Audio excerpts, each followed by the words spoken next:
কাৰণ হৈছে আমি শৌৰ্য দিৱস হিচাপে সমগ্ৰ ভাৰতবৰ্ষৰ লগতে অসমতো আমি 6 ডিচেম্বৰ দিনা পালন কৰোঁ। ইয়াৰ মূল উদ্দেশ্যটো হৈছে 1992 চনত 6 ডিচেম্বৰ তাৰিখে যি কলংকিত বাবৰি ঢাঁচা সকলো হিন্দু যুৱক আৰু বজৰং দলে মিলি 4 ঘণ্টাত ভাঙি তছনছ কৰি দিছিল।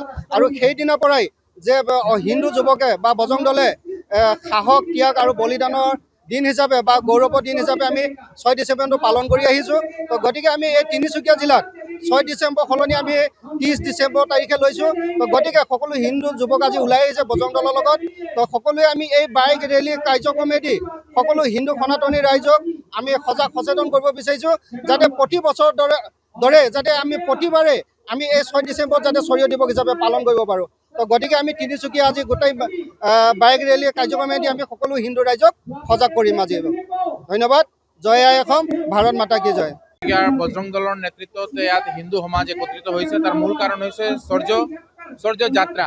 সূৰ্য যাত্ৰা মানে যিসকল হিন্দু সমাজৰ ওপৰত ৰঙা চকু দেখুৱাই আছে, যিসকল হিন্দু সমাজক নিক্ষেপ কৰিবৰ কাৰণে এটা তেওঁলোকে সিদ্ধান্ত গ্ৰহণ কৰিছে, এইটোৰ বিষয়ে তেওঁলোকে কাম কৰি আছে। শ্লিপাৰ জেহাদীয়ে হওক বা আমি আজি সকলোৱে গম পাইছোঁ চাহ বাগিচা যি ধৰণে খ্ৰীষ্টান মেচিনাৰী যি ধৰণে কাম চলি আছে, যি ধৰণে স্কুল খুলি তেওঁলোকে প্ৰলোভন দি আছে, যি ধৰণে ধৰ্মান্তৰণ চলাই আছে, সেইটোৰ বিৰুদ্ধে যাতে আমি সকলো সমাজক জাগৃত কৰিব পাৰোঁ, তাৰ কাৰণে আমি সকলো তিনিচুকীয়া জিলাৰ যিমান হিন্দু যুৱকসকল আছে তেওঁলোকক একত্ৰিত কৰি আজি এই শৌৰ্য যাত্ৰা ওলোৱা হৈছে।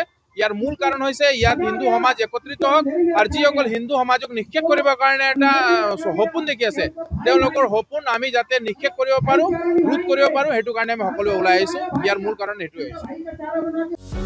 যিকোনো খবৰৰ বাবে যোগাযোগ কৰক আমাৰ এই নম্বৰত 9181 307 221।